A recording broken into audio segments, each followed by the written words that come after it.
Bienvenidos a una nueva edición de Justicia en Acción. La Corte de Arequipa ha querido en esta oportunidad abordar un tema muy sensible, muy delicado, que involucra a toda la ciudadanía. Y es cómo los organismos del sistema de justicia están enfrentando la ola de inseguridad ciudadana que no solamente afecta a Arequipa, sino al país en general.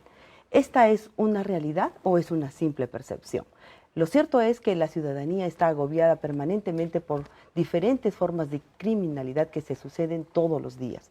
Este tema importante va a ser abordado el día de hoy por la jueza superior Cecilia Quise Díaz. Ella es juez penal de la Corte de Arequipa, el jefe de la 9ª macrorregión policial de nuestra región también Arequipa, el general Policía Nacional Olger Benavides Ponce de León, y también nos acompaña en esta oportunidad el señor fiscal provincial penal, el doctor Carlos Arias Lobón, con quienes vamos a abordar este tema de manera frontal, directa. Y sin mayores preámbulos, bienvenidos a todos ustedes, señor general. ¿Qué está haciendo la Policía Nacional para enfrentar esta ola de criminalidad que se produce en Arequipa? Muchas gracias por la invitación. A nombre de los policías en Arequipa, hacerle llegar el saludo a Justicia en Acción. La Policía Nacional también viene haciendo algunas acciones para enfrentar esta problemática. Sabemos que la sociedad, como va avanzando con tecnología y con nuevas modalidades, los delincuentes también van en ese sentido.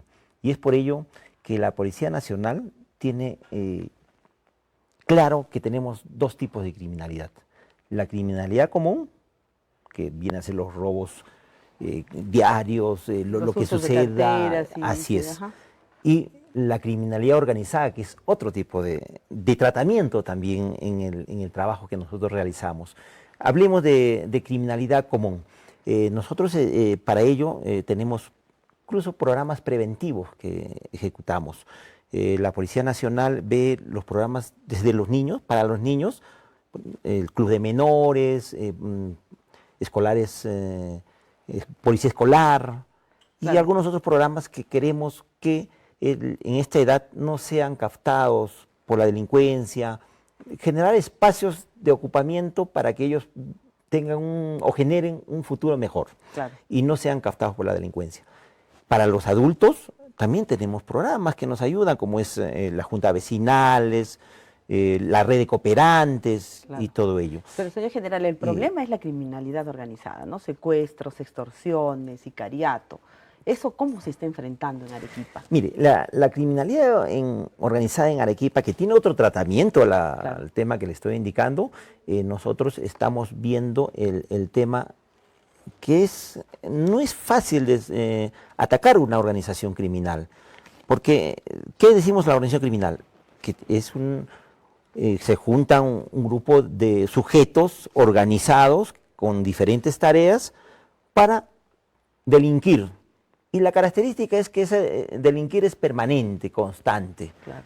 Y que nosotros muchas veces capturamos a parte de la organización, pero ellos fácilmente en un tiempo son reemplazados.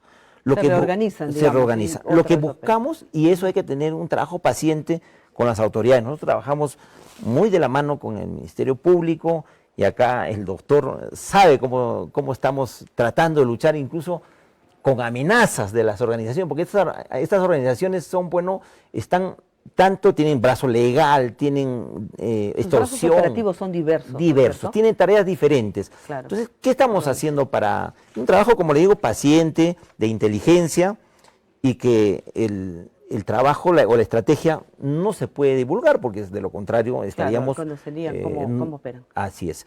Estamos para ello haciendo... Nosotros nos falta muchas herramientas acá, claro, en Arequipa. Y eso en el último Corasec que hemos tenido en el Consejo Regional de Ciudad Ciudadana lo hemos planteado. No tenemos en este momento un registro de aquellos extranjeros que han ingresado a nuestra ciudad fuera por migraciones o por cualquier otro lugar han ingresado. No tenemos. Le pongo el caso clásico. El tema del asesino de la botica. Nosotros, cuando lo capturamos en Juliaca, le identificamos con sus huellas digitales y no había con qué comparar. Claro, porque acá no había un registro de cómo ingresó. No había cómo ingresó, no había en ninguna parte se ingresó. Acá criminalística fue a la farmacia, encontró huellas aprovechables, pero no había con qué comparar.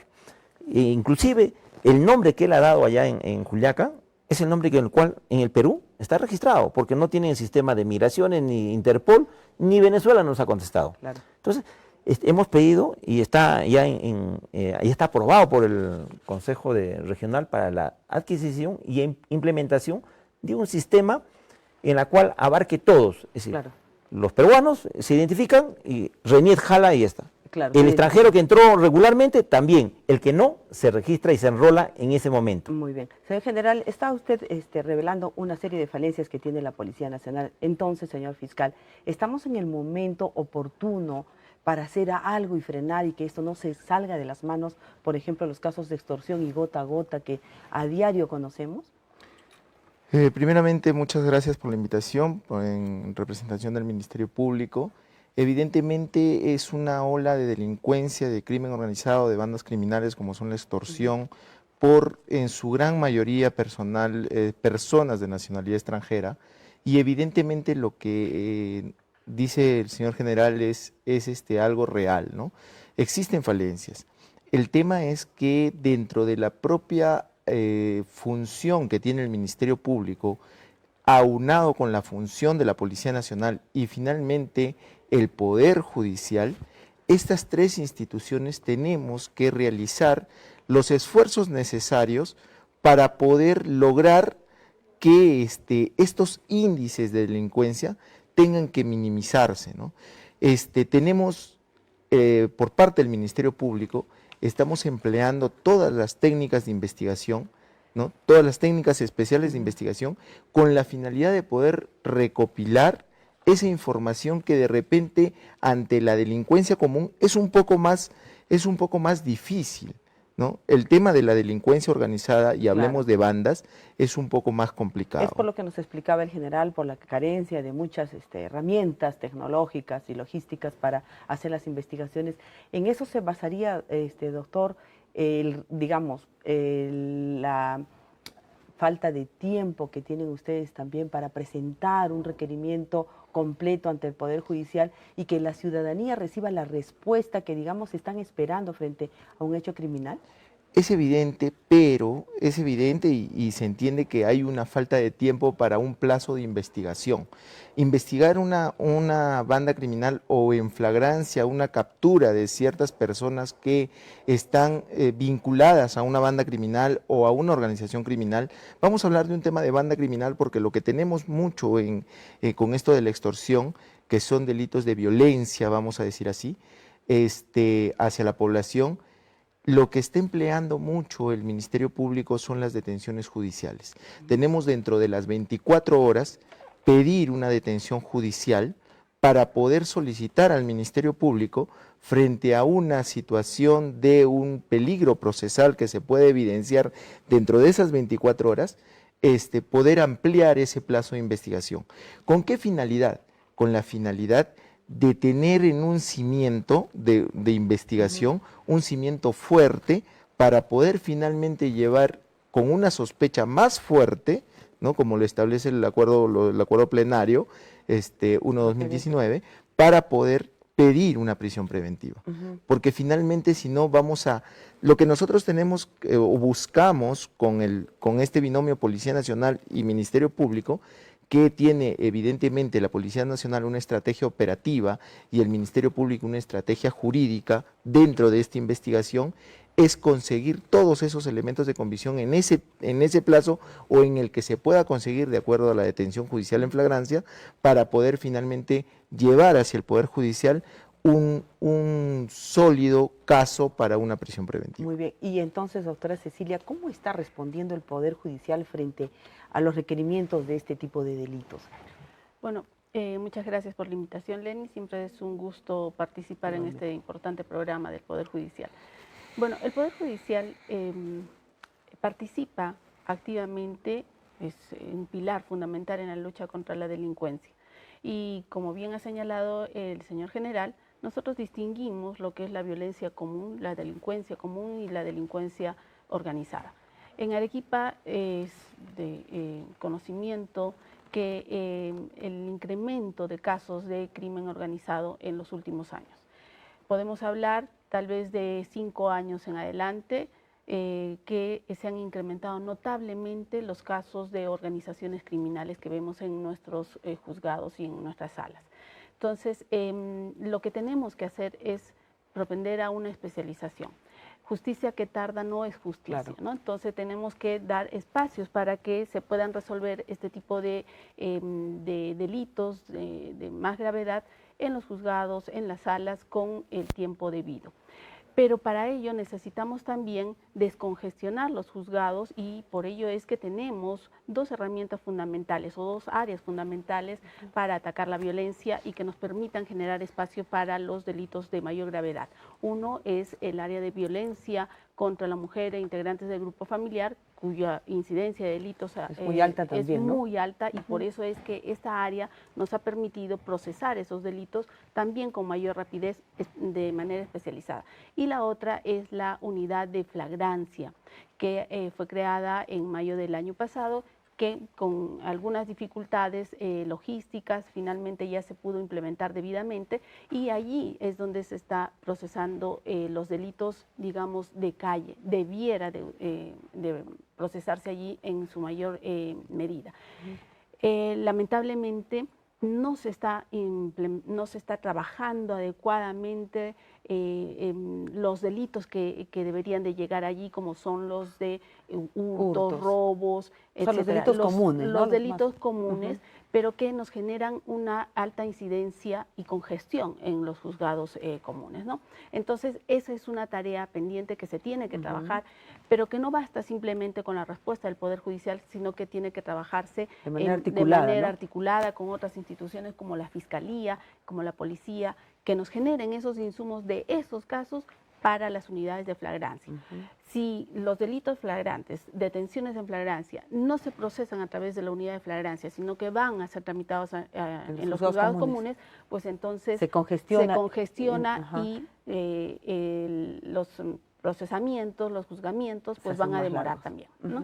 Claro. Entonces, sí necesitamos articular un poco más esa unidad de flagrancia. No queremos que se quede simplemente una unidad de flagrancia para delitos de conducción en estado de ebriedad, o como ocurrió anteriormente, que era para los delitos de omisión a la asistencia familiar. Claro. No necesitamos una inversión tan importante, un esfuerzo tan importante para ese tipo de delitos. Entonces, en el caso de las organizaciones criminales, sí tenemos una incidencia cada vez más fuerte en juzgados y en salas. Por ejemplo, doctora, ¿qué delitos entran por organización? Están los delitos de trata, los delitos de tráfico de terrenos, delitos de extorsión. En trata son varios delitos que que confluyen. Trata, extorsión, sicariato. ¿Hay sicariato? ¿Han entrado procesos? Sí, hay varias organizaciones allí, como han señalado, vinculadas muchas veces a personas extranjeras. Entonces la respuesta, sí, es una respuesta de procesar estos delitos con la mayor celeridad posible. Hay muchos casos de estos que tienen prisiones preventivas, pero que necesitamos que también se trabaje en forma debida, para que no se genere luego las excarcelaciones por exceso de detención, ¿no? Que se venzan los plazos de detención, incluso máximos que otorga la ley, y que terminen saliendo estas personas en libertad por exceso de carcelería, ¿no? Muy bien. Señor fiscal, se ha conocido y a nivel nacional se divulga que la Policía Nacional hace intervenciones y muchas veces dicen se les suelta a los presuntos delincuentes. ¿Esto es por falta de tiempo, señor fiscal? ¿Es porque no podemos reunir los elementos necesarios para plantear un requerimiento? ¿O es porque todavía nos falta articular más con su brazo elemental, que es la Policía Nacional? Pienso yo, porque evidentemente cada investigación, cada caso concreto tiene una complejidad distinta.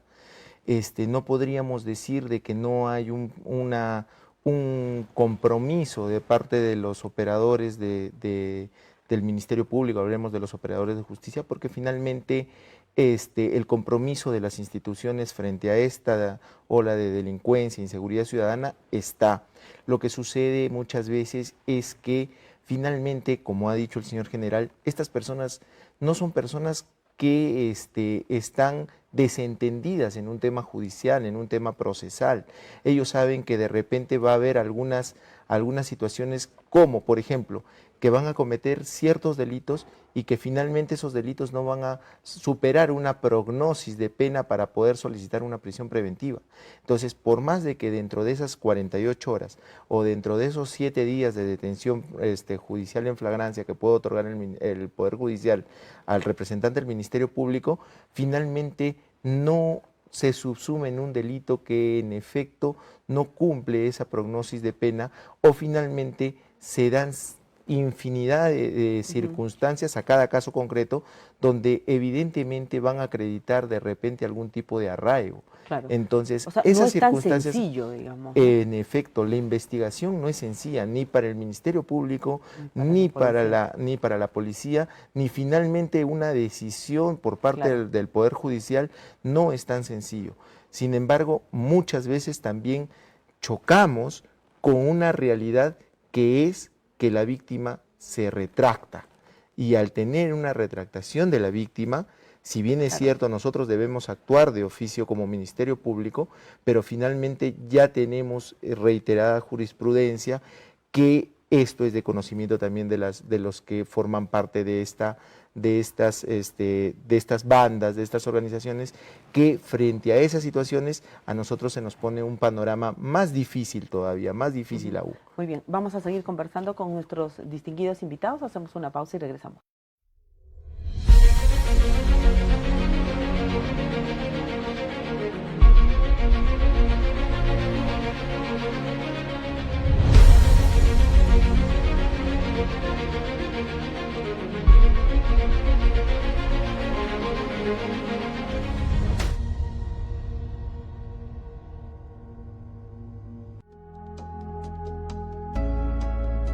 Todos luchamos contra todo tipo de violencia. La ley te protege si sufres cualquier tipo de violencia. No tengas miedo a denunciar. Aminorar la violencia es un trabajo de todos, unidos por una vida libre de violencia.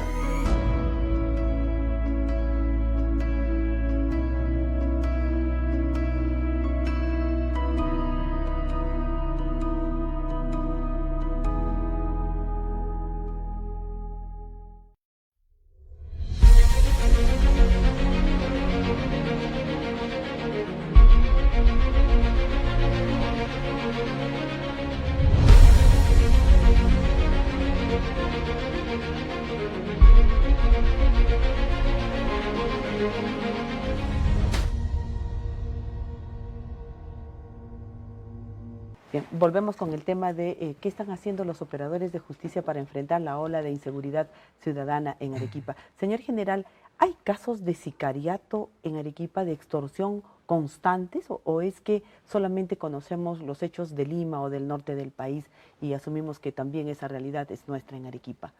Bueno, nosotros tenemos varias investigaciones que están por determinarse todavía, porque entenderá usted que cuando se produce un hecho delictivo, aparentemente sicariato, hay que ver cuál es la motivación y clasificar de acuerdo a los requisitos que llevan a que sea un sicariato. Un sicariato, se entiende, es una muerte por encargo, en el cual se le ha encargado que mate exclusivamente y por eso hay una remuneración. Pero acá hay diferentes temas en la cual fallece o mueren o homicidios calificados por arma de fuego, que la motivación es otra, ¿no? Hay muchas veces, hemos encontrado emocional, hemos encontrado o también por control territorial entre las organizaciones. Tenemos investigaciones en curso que todavía no determinamos. Lo que sí, el año pasado, durante el año han tenido 13 sicariatos. En este año hay 2 investigaciones que están por ese camino que todavía no hemos determinado. Muy bien. Señor fiscal, ¿y casos de gota a gota, denuncias de estos casos de gota a gota, hay constantes o no? Mire, hay un índice, ¿no?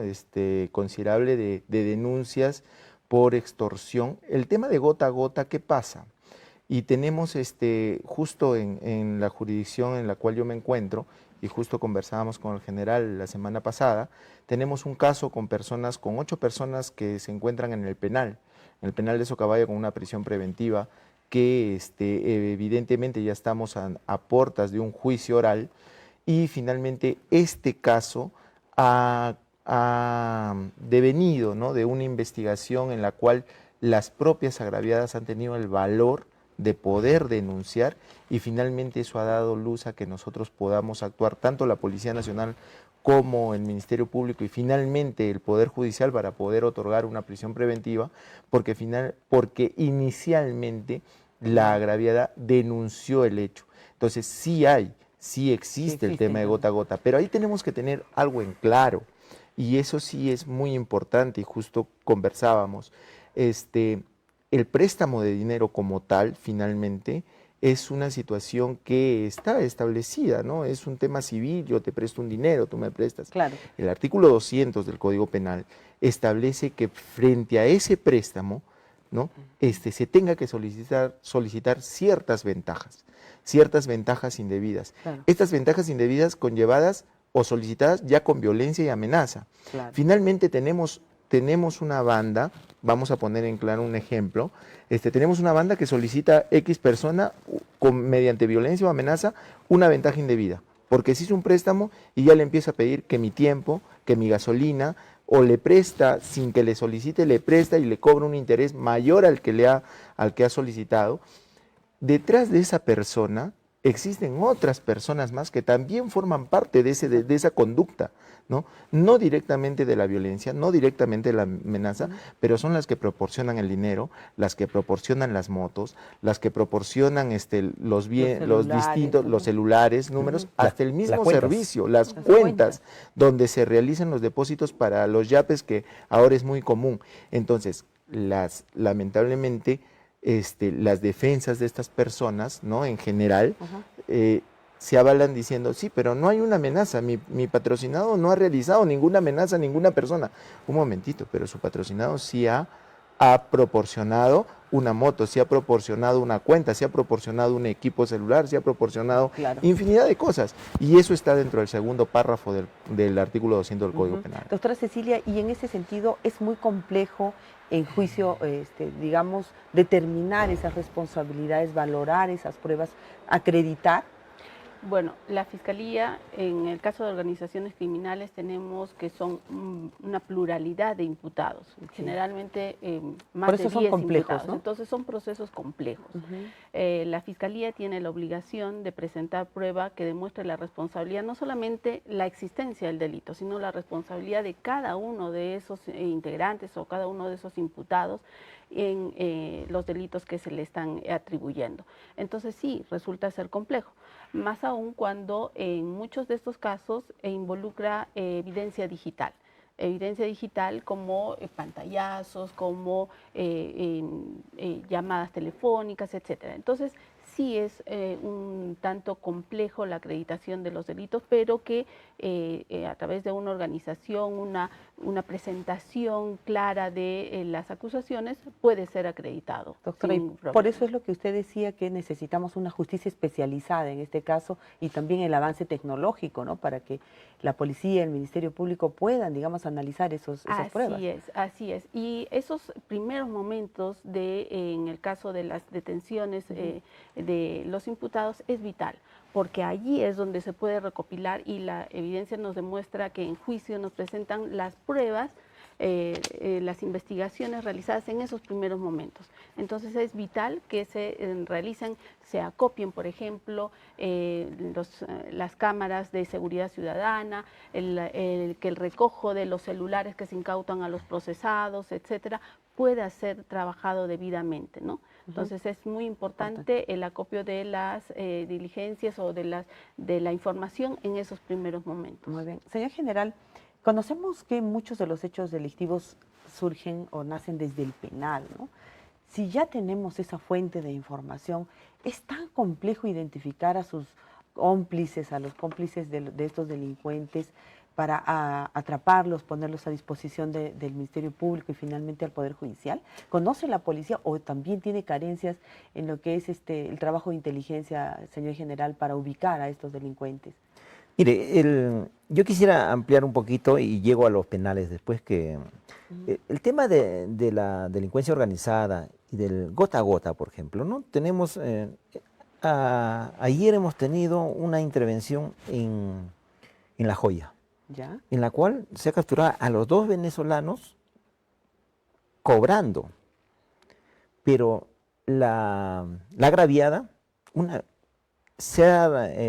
quiso poner la denuncia a pesar de que inicialmente ella nos puso la denuncia. Pero ¿Y no será porque está amenazada y teme por su vida? Lógicamente, yo entiendo eso, pero si con esos elementos le estamos garantizando de que se va a hacer justicia y que a estos delincuentes, porque ¿qué más evidencia? Mire, al extremo de cambiar, ¿no? Este delito es tan fuerte y tan intimidatorio que le hizo cambiar. Ella dice después, no, yo le he prestado, pero eso no es delito, como decía el doctor. Claro. Yo me he prestado porque necesitaba. Que se necesita fortalecer las unidades de víctimas. Entonces, ahí tenemos que trabajar. Y para eso también es recuperar la confianza en las autoridades, claro, porque la ciudadanía lógicamente tiene que confiar en su policía, tiene que confiar. en el Ministerio Y estamos Público. en ese trabajo, en recuperar la confianza. Pero muchas veces la ciudadanía dice, señor general, sí, perfecto, pero si conoce la policía, si conoce el Ministerio Público. Yo también le diría otra cosa. A ver, a estos delincuentes que no saben por dónde han entrado, por esto, ¿por qué le alquilan su departamento, su casa, sin registrar y sin dar cuenta? Conforme hay una norma. Claro, claro. ¿Por qué? ¿Por qué los hoteles le aceptan? ¿Por qué le dan trabajo sin documentos? Sí. ¿Por qué? Lo que pasa es que la respuesta no solamente es del sistema penal, policía, Ministerio Público, sino también de la ciudadanía, del Poder Ejecutivo, ¿no? El control de las fronteras. Porque ha habido una condena, por ejemplo, hace poco del área de flagrancia, que se produjo la expulsión de los imputados luego del cumplimiento de la pena, ¿no? Entonces, pero si no controlamos las fronteras, estos expulsados extranjeros también podrían volver a ingresar y seguir cometiendo delitos. Y eso nos ha pasado. Necesitamos el control de los penales, ¿no? Para que no se pueda ingresar celulares, equipos de comunicación y que sigan delinquiendo en los penales. Entonces, reforzar ese control, el ingreso a los penales. Y de los centros educativos, ¿no? La educación, tanto a los jóvenes como a los padres de familia. Entonces, me parece que no es un trabajo articulado y con participación ciudadana, ¿no es cierto? Definitivamente. Es decir, esto no es, lo que podremos hacer es paliativos. Capturando yo todos los días, no vamos a solucionar el problema, porque capturas a un integrante, al día siguiente te está poniendo el reemplazo y continúa. Entonces, acá lo que tenemos que hacer es un trabajo más integral y ver a largo plazo. Nosotros como policía tenemos estos programas que tratamos de cerrar esos espacios que son proclive a que puedan ser captados en algunos delincuentes. Y es ese trabajo que tenemos que ver. Pero el tema de los penales, sí, pues no. Hemos hecho la semana pasada una intervención, hemos capturado o hemos incautado 24 celulares en las paredes. ¿Para qué tienen esos celulares, usted cree? Sí, pues Ahora, aperturar esos celulares tiene un procedimiento, hay que hacer una investigación y le aseguro de los 24 celulares, ¿cuántos ahí vamos a encontrar que han estado extorsionando, han estado desde el penal, con quiénes han estado, con qué organización? Claro. Es que este trabajo es de organización criminal, como lo dice el doctor, es paciente. Lógicamente la ciudadanía no entiende eso.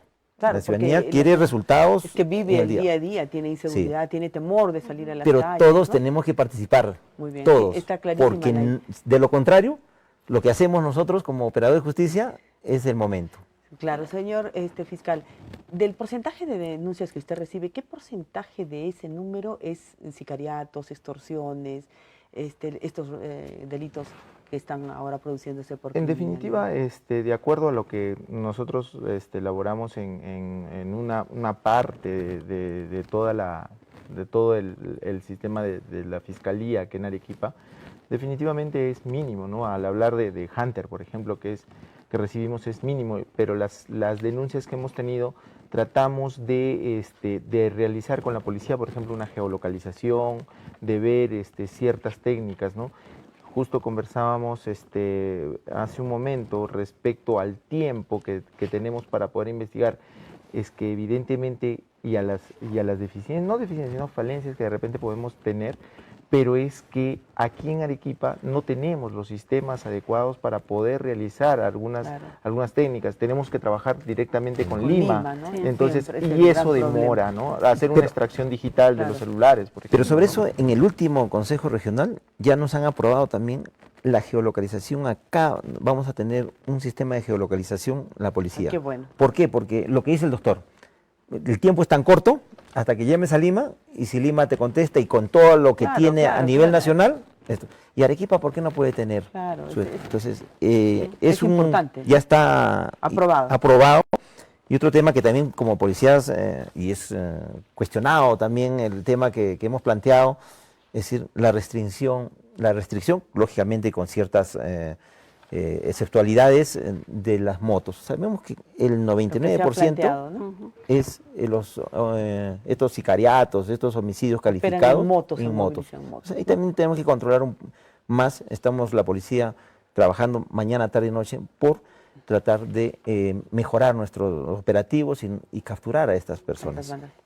En el Poder Judicial es preocupante el incremento de este tipo de delitos que tú mencionabas, de secuestro, extorsión, tráfico de drogas, robo agravado, sicariato, organizaciones o agrupaciones ilícitas, ¿no? En el año 2019 tuvimos en total 526 ingresos por este tipo de delitos. En el año 2020, el 2021 disminuyó considerablemente por la pandemia, ¿no? Claro, pero después nuevamente retomó el número de incidencia de estos delitos, y en lo que va del presente año tenemos 254 ingresos por este tipo de delitos, o sea, casi la mitad, y la tendencia es en alza, ¿no? Entonces, preocupante. Qué preocupante realmente. Y para finalizar, el tiempo nos ha ganado brevemente, requeriría de su respuesta, doctora. Entonces, ¿usted concuerda con la pena de muerte para estos delitos? Mira, usted es una mujer de derecho. Sí, pero también de principio sí pienso de que la pena de muerte no es una solución. El incremento de penas tampoco es una solución para disminuir los delitos si es que no actuamos a través de todas las áreas, no solamente de una manera reactiva por el sistema penal, sino con la participación del Poder Ejecutivo, con la participación en la educación para que cambie este sistema. Incrementar las penas, incluyendo la pena de muerte, no va a ser una solución. General, ¿usted está de acuerdo con la pena de muerte? No, de igual manera, yo tengo la misma. Nosotros somos un país que tenemos nuestras normas y tenemos que cumplirlas conforme están establecidas. Y lo que sí comparto con la doctora, está en las personas, está en nosotros en cumplir. Tenemos normas que no lo cumplimos, como la que le digo, porque los ciudadanos siguen albergando, siguen dándoles trabajo a personas que no están identificadas y que después son los mismos que nos causan todo este terror. Señor fiscal, ¿la pena de muerte sería una solución? Evidentemente comparto la misma opinión. Estamos ante normas internacionales para poder ver ese tema, así como normas, la Constitución, normas que rigen en nuestra sociedad. Sin embargo, sí, acá hay un tema que tiene que ser muy al margen de la pena de muerte, muy al margen de las penas. El reclamo de la población también tiene que ir y hacer un mea culpa a la sociedad, ¿no? Claro. O sea, la palabra acá es no ser indiferente. Esa es la palabra clave.